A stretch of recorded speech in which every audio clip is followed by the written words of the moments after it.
Селение Амир-ад-Джан – одно из древнейших на Абшеронском полуострове.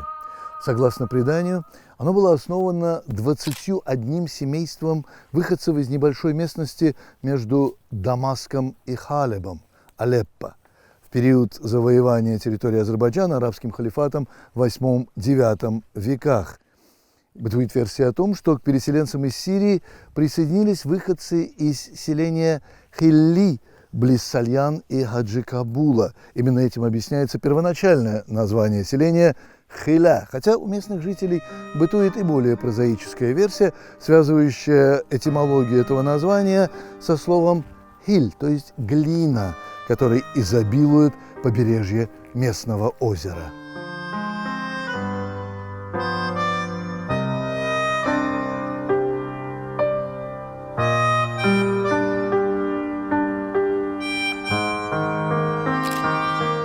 К сирийским корням восходит происхождение представителей расселенного по всему селению рода Джозали.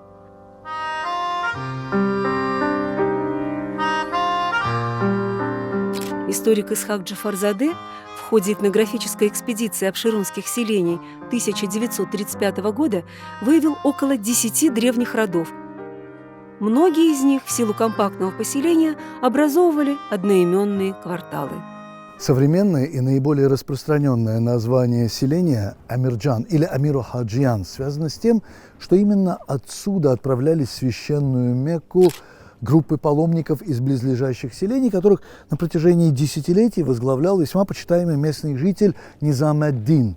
Во времена правления Ширваншаха в XIV веке ему присваивается почетный титул Амир-Хадж, то есть глава совершающих паломничество. Этот титул впоследствии распространится на все селение, в одном из старейших кварталов которого, Шарифли-Махалляси, где и по сей день проживают наследники Амир-Хаджа, сохранилась древнейшая из амираджанских мечетей – мечеть Низам ад-Дина. У входа в храм, датирующийся 1329-1330 годами, можно прочесть надпись: «Повелел возвести сей дом Аллаха Всемилостивого, Амир Низам ад-Дин Амир-Хадж, сын Сахиб-аль-Азам Фахраддина, в месяцы 730 года по лунному летоисчислению».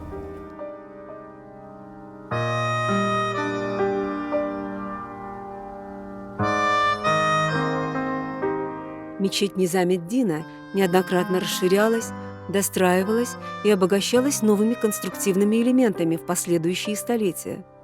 Интересную информацию об этом можно почерпнуть из надписей, сохранившихся над входами в мечеть.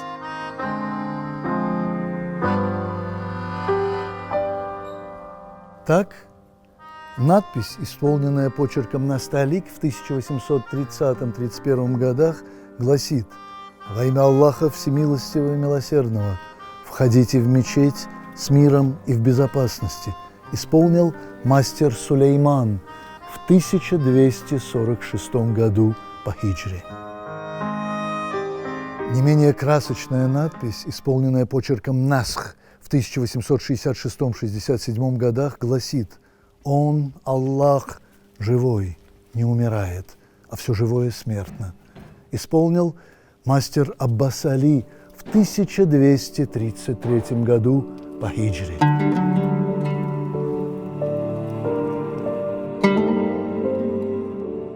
Единственная из надписей более позднего периода, в которой наряду с именем мастера указано имя инициатора пристройки, датируется 1876 годом по христианскому календарю.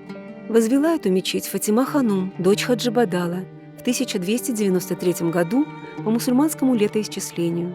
Надписал Мухаммад Таги.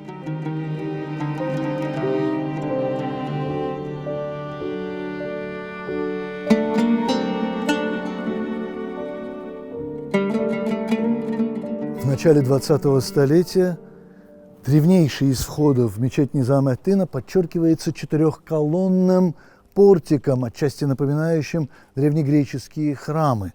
Основание колонн по мнению местного историка и краеведа Фариды Ханум Буниятовой, перекликаются с албанскими храмовыми постройками, а однострочная надпись в верхней части портика содержит имя строителя – Ризваноглу Хаджи Халяф.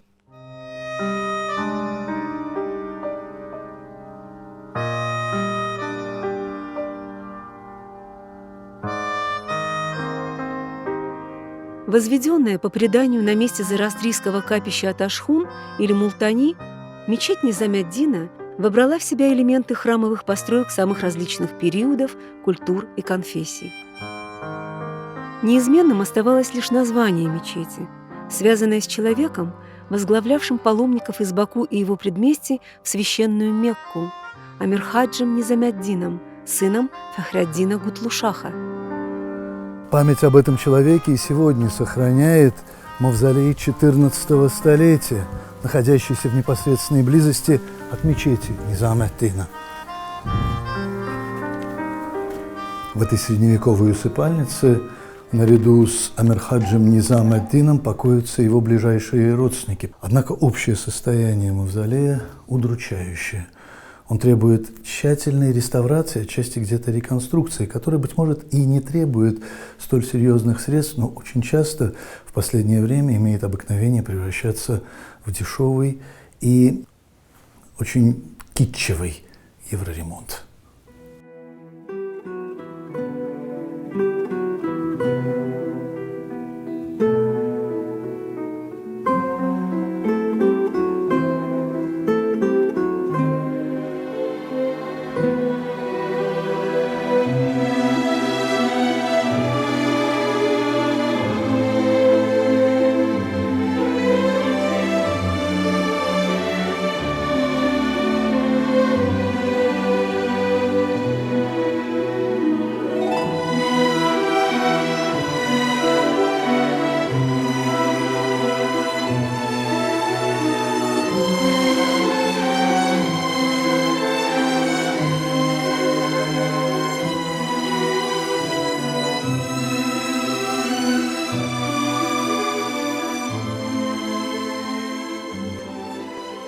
Мечеть Низам-ад-Дина являлась в то же время своеобразным ядром исторической застройки Амирчан. В ее окрестностях расселялись наиболее уважаемые жители селения Хиля, ставшие впоследствии основоположниками почтенных амирджанских родов. Наиболее известным и влиятельным из этих родов в XVIII-XIX веках был род наследника бакинских ханов Мирза Мухаммед хана II, чей небольшой, но достаточно добротный особняк является своего рода архитектурным и логическим продолжением мечети Низам-ад-Дина. Именно в этом доме 21 июня 1794 года родился выдающийся азербайджанский философ, мыслитель, писатель, поэт, общественный деятель и доблестный офицер Аббас Гулу Ага Бакиханов. Творивший под псевдонимом Гудси, священный, благородный, Аббас Гулу Ага Бакиханов являл собой личность ренессансного типа.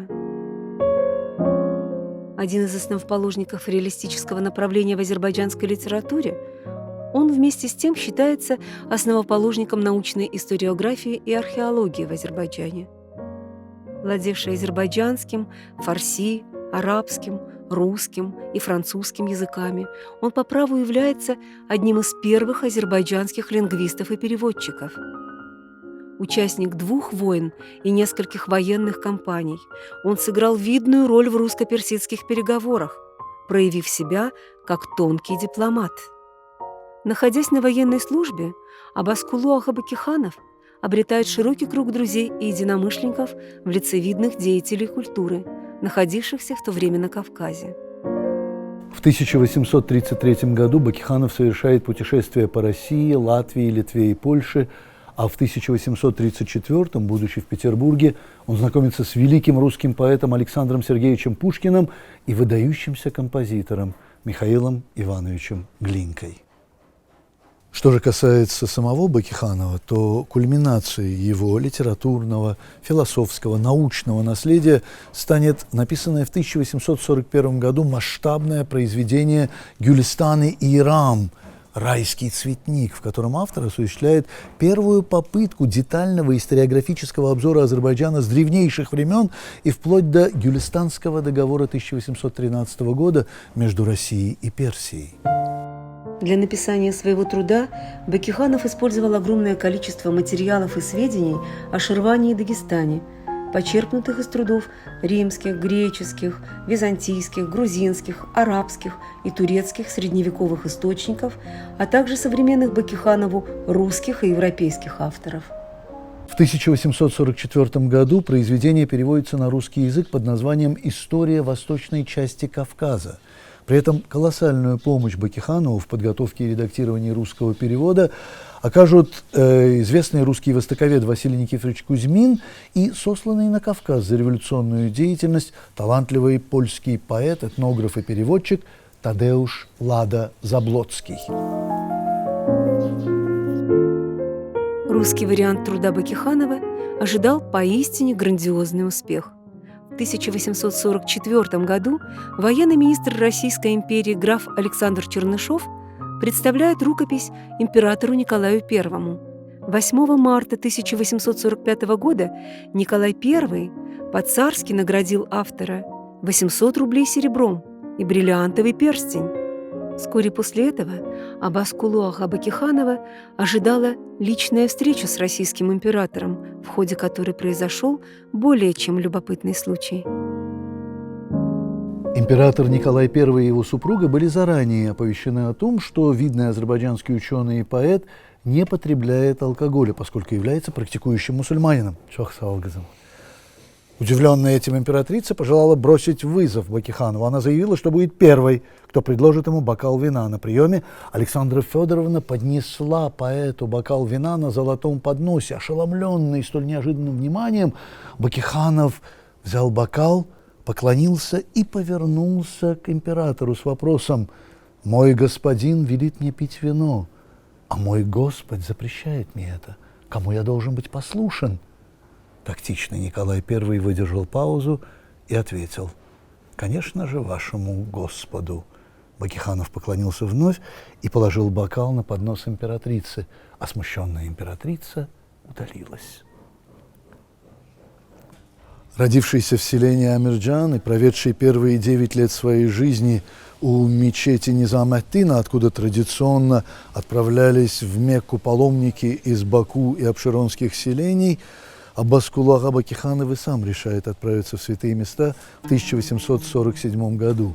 Вернуться обратно ему, увы, было не суждено. По дороге из Мекки в Медину 52-летний Бакиханов заболевает холерой и умирает в оазисе Вади Фатима, где его хоронят в братской могиле. В этом же 1847 году от той же злополучной холеры, но только уже на соляных копьях близ Еревани, погибает его друг, единомышленник и переводчик его работ Тадеуш Лада Заблоцкий. Мир их праху. Аллах рахмат eylesin.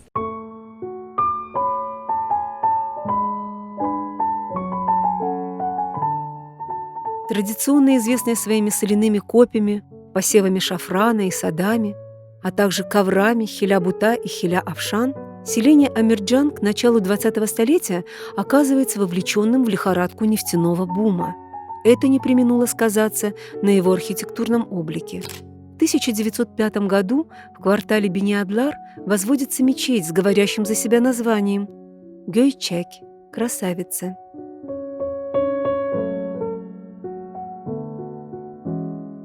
Ну вот, казалось бы, небольшая квартальная мечеть. А Шамиль Сейфуллаевич Фатуллаев считал, что именно с этой мечети начинается новый этап культовых сооружений не только Абшеронского полуострова, а Азербайджана в целом. Вот обратите внимание, эти вот трехступенчатые мерлоны, барабанный купол 15-метровой высоты. В этой мечети чувствуются элементы роскоши, которые потом будут развиты в более крупных соборного плана сооружениях. А начиналось все с мечети Гöyçek в амираджанском квартале Бени-Адлар. Так что мал золотник да дорог. Красота. Спасибо, Фадма. Спасибо, дорогой. Спасибо большое. İnşallah işiniz ilerli. Yorulmayasınız. Mescid yesi köməyimiz olsun. Примечательно, что в год завершения строительства мечети в квартале Бени-Адлар была заложена крупнейшая из бакинских мечетей – соборная мечеть Тезапир, на строительство которой уйдет без малого 10 лет. Однако именно в филигранности отделки, добротности исполнения, просторности интерьеров амирджанских мечетей прослеживаются главные особенности целого ряда крупных культовых сооружений Баку, возведенных в последующие годы на волне индустриального подъема.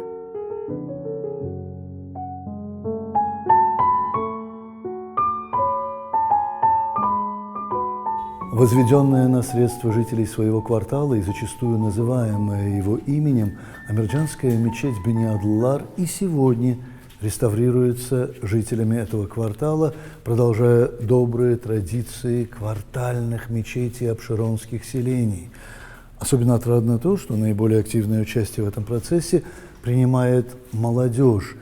И именно в этой мечети мы столкнулись с случаем, когда при отсутствии сколько-нибудь сумасшедших средств осуществляется реставрация, а не евроремонт, который очень часто служит оправданием списания тех или иных средств. Вот при, казалось бы, небольшом количестве средств, но при очень трепетном отношении результат получается более чем интересным. Усилиями реставраторов была полностью восстановлена первоначальная кладка стен мечети, где каждый камень хранит на себе тепло сильных мужских рук.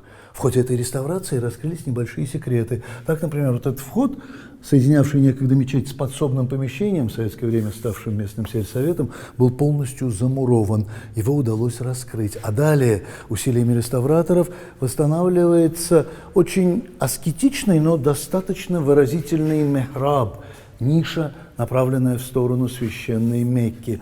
А на близлежащей стене обнаруживаются следы бухарной печи с замурованным сейчас дымоходом. Удастся ли ее восстановить или нет, покажет будущее. Однако пример восстановления мечети Бени-Адлар является собой наглядное доказательство того, что для подлинной реставрации зачастую нужны не только и не столько средства, сколько отношения. И там, где это отношение есть, очень грамотно решаются многие технические вопросы. Вы посмотрите, как интересно и как грамотно в швах между каменной кладкой скрыта электрическая проводка. Трудоемко, да, но эти усилия воздаются старицей.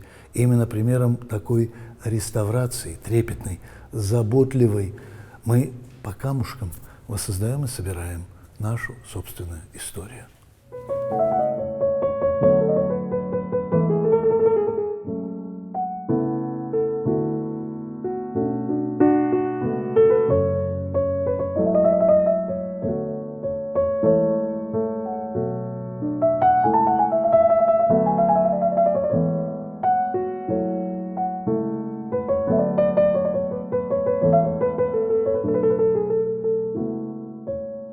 Родина выдающегося художника Саттара Бахлулзаде, поэта Тофика Байрама и Рамиза Ровшана, Ханенде Агахана Абдулаева, одной из первых азербайджанских летчиц Соны Нуриевой, видного религиозного деятеля Ахунда Мир Абутураба, а также героя Карабахской войны Альберта Агарунова. Селение Амирджан в период первого нефтяного бума станет колыбелью двух знаковых фигур в истории азербайджанского предпринимательства и благотворительности. Видный нефтепромышленник Ага Шамси Асадуллаев и пионер промыслового бурения Ага Муртуза Мухтаров оставят неизгладимый след в облике своего селения строительством наиболее крупных амирджанских мечетей. Силуэтную линию селения Амирджана сегодня сложно представить без двух стройных минаретов Мухтаровской мечети, взметнувшихся ввысь на без малого 42 метра, что на 7 метров выше минаретов Тезапирской мечети. Вплоть до конца 20-го столетия эти минареты были самыми высокими не только на Абширонском полуострове, но и во всем Азербайджане.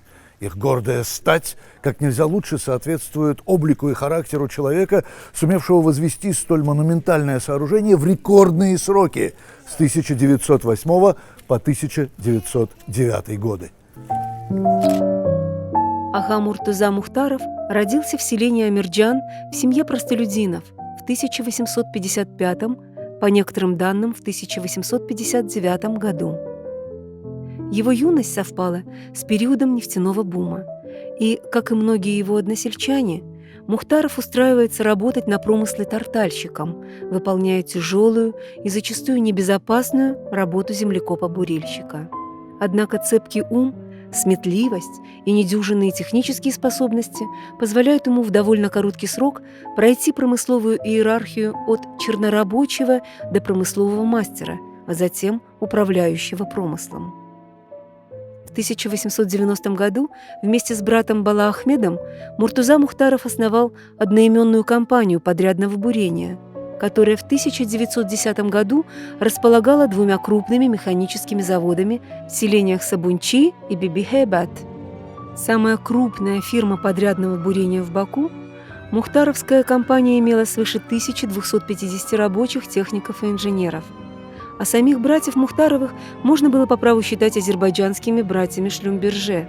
Талантливый инженер-самоучка, Муртуза Мухтаров имел несколько патентов на свои нововведения в области бурения.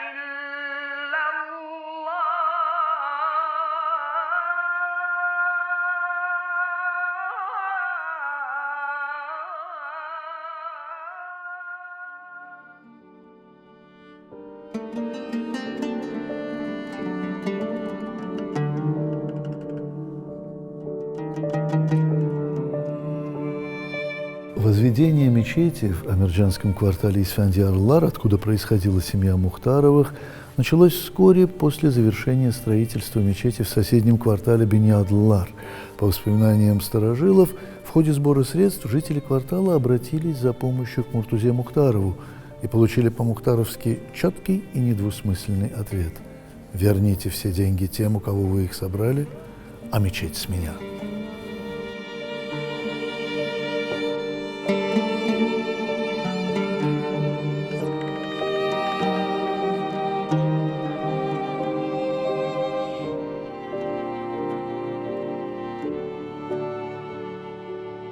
Не пройдет и года, как в нижней части селения Амирджан будет сооружена мечеть, достойная украсить любой восточный, а в наше время уже не только восточный город.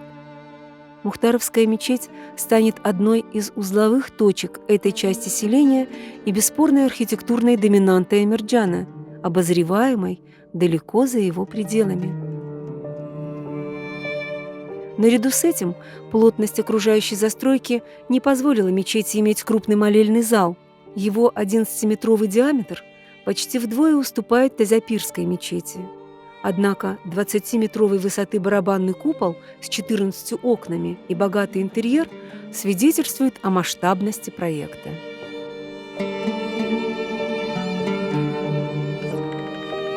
Минареты Амирджанской мечети были не только самыми высокими на протяжении десятилетий во всем Азербайджане, но и практически единственными в стране, имевшими двойную окольцовку балконов – шарафа. Однако, если приглядеться к ним более детально, то можно увидеть одну интересную особенность. Вот если на левом минарете мы видим 3 окна, то на правом их всего 2. Причину этой асимметрии в свое время объяснил амирджанский ахсаккал Абуль-Асан Киши-Багиров. Дело в том, что когда шла кладка второго минарета, Устак Карбалай Ахмед, уже не молодой человек, почувствовал подземные толчки. Он поспешил поскорее доложить имевшиеся под рукой камни, а затем сошел вниз и уже снизу увидел, что каменной кладкой он прошел то место, где должно было начинаться второе окно. Однако, поскольку Мухтаров очень торопил мастера, переделывать работу Устак Карбалай Ахмед не стал.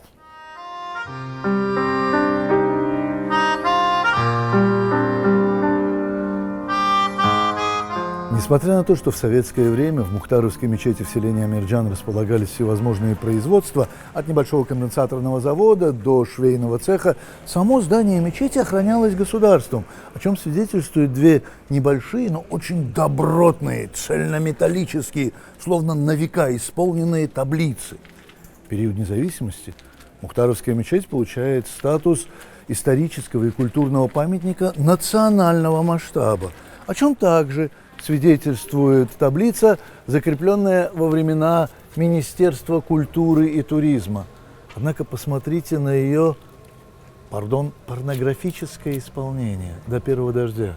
Следует ли удивляться тому, что при таком отношении к охране исторических памятников для обеспечения своих ежедневных нужд мечети приходится украшать свои минареты всевозможными антеннами и ретрансляторами, явно не предусмотренными в первоначальном проекте этого величественного сооружения.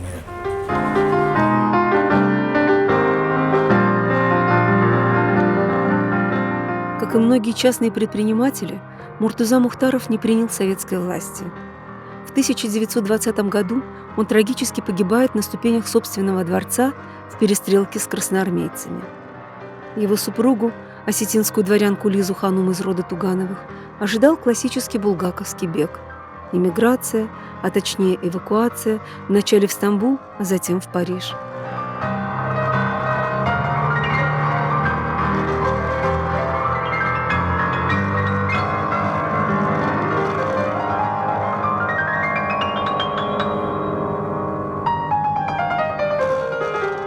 Исполненная амирджанским художником Хаджи Ильдаром надгробная плита Муртузы Мухтарова во дворике его мечети филигранностью своей отделки напоминает о богатом архитектурном наследии, оставленном этой незаурядной личностью. Оригинальное влияние амирджанских мечетей прослеживается и в ранней советской архитектуре. Так, начало 20-х годов прошлого столетия было ознаменовано массовым клубным строительством. Эта компания не обойдет стороной и поселок Амирджан, где возводится очень оригинальное здание в национально-романтическом стиле. Фасад этого здания украшен арабской вязью, в которой можно прочесть «Амиру Хаджиян Фахла Канчи Гулубу», 1926 год. Именно в этот год будет запущена первая в Советском Союзе электрифицированная железная дорога, и в центре Баку появится очень похожее здание Сабунчинского вокзала, выдержанное в псевдоориентальном стиле. Но для Амирджанского дома культуры характерны очень интересные элементы вот этих вот башенных наверший, которые перекликаются с минаретами Мухтаровской мечети, просматривающиеся вот буквально отсюда, в квартале от нас. А практически вся горизонтальная часть фасада украшена трехступенчатыми мерлонами, словно скопированными с купола мечети Бюни-Адлар. Сегодня это здание тщательно восстановлено, отреставрировано под эгидой Бакинского управления культуры, и здесь разместился не только Амирджанский дом культуры, но еще и дом-музей талантливого амирджанского поэта Самада Мансура. И это, конечно же, не может не радовать.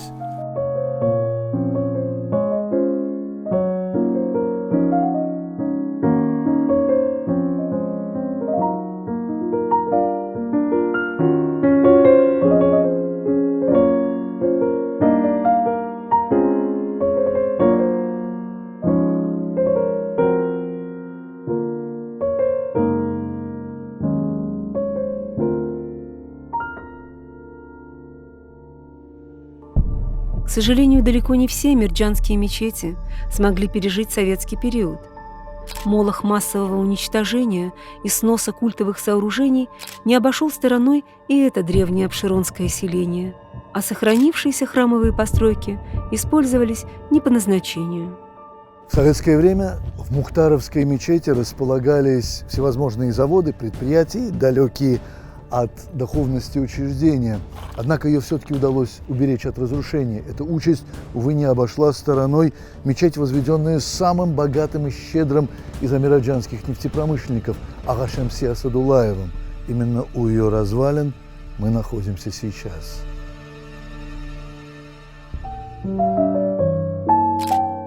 Владелец крупнейшей нефтяной компании, вобравший в себя добычу сырой нефти, ее переработку и транспортировку от Персии до царства польского, Ага Шамси Асадуллаев был также широко известен как видный меценат и общественный деятель. О колоссальной популярности и признании Асадуллаева можно судить по посвященной ему публикации в юбилейном издании 300-летия царствования дома Романовых 1913 года, где можно прочесть следующее. Он жил и вырос в стране нефти, где люди, благодаря своему природному уму, железной воле и энергии, с невероятной быстротой превращаются из бедняков в миллионеров. Не получивший сколько-нибудь законченного образования, Ага Шамси Асадуллаев основал 2 стипендии своего имени в Тифлисском Александровском учительском институте, что позволило увеличить квоту для студентов-мусульман. Он помогал изданию газеты крымских татар «Терджуман», а незадолго до своей кончины преподнес московским мусульманам великолепный особняк в Замоскворечье. В этом сооружении по адресу Малый Татарский переулок, дом 8, располагается Татарский культурный центр Москвы. Таким образом, своей благотворительной деятельностью Шамси Асадуллаев стремился оказать посильную поддержку мусульманам на огромных просторах бывшей Российской империи. Похороны Ага Шамси Асадуллаева вылились в грандиозный траур. Известного азербайджанского нефтепромышленника и мецената не стало 21 апреля 1913 года. Он умер под Ялтой. Старший сын Мирза выезжает, чтобы принять тело отца. Каково же было его удивление, когда он увидел, что от места кончины Ага Шамси до ближайшей железнодорожной станции 11 верст крымские татары несли тело отца на руках в знак особого к нему почтения. В Баку Асадуллаева ожидала 10-тысячная толпа. 3000 рабочих его промыслов, складов, предприятий и судов не работали в знак траура по патрону. На могилу Шамси Асадуллаева было преподнесено свыше 20 серебряных венков, в том числе от Московского благотворительного Никитского общества, от бахчисарайских учителей, от редакции газеты «Терджуман», от управляющих промыслами, от близких и родных. Так уходил титан. Однако место его первоначального захоронения, Нагорная часть Баку, впоследствии станет парком культуры и отдыха имени Кирова. После многочисленных скитаний видный меценат, нефтепромышленник и общественный деятель нашел свой вечный покой на кладбище родного селения Амираджан. Мир его праху. Аллах рахмат алейсин. Что же касается мечети Асадуллаева, то сегодня, увы, не сохранилась даже ее фотографии. По воспоминаниям амирджанских старожилов, мечеть была взорвана. Каково же было удивление строителей новой жизни после того, как развеялся дым и взору предстала лишь осевшая мечеть, которую потом доламывали по частям.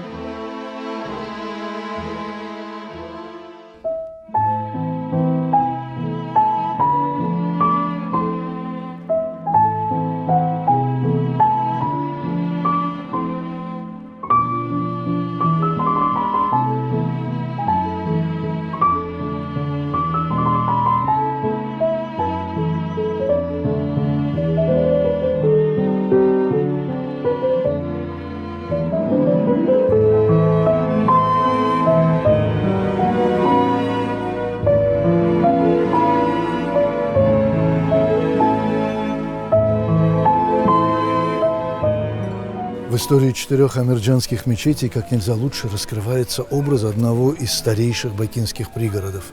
Тут и древность мечети Низам-ад-Дина, и умение жителей квартала Бени-Адлар создать, и, что не менее важно, возродить жемчужину своего махалля и гордая стать Мухтаровской мечети, и, увы, трагедия мечети Шамси Асадуллаева, павшей жертвой воинствующего советского атеизма.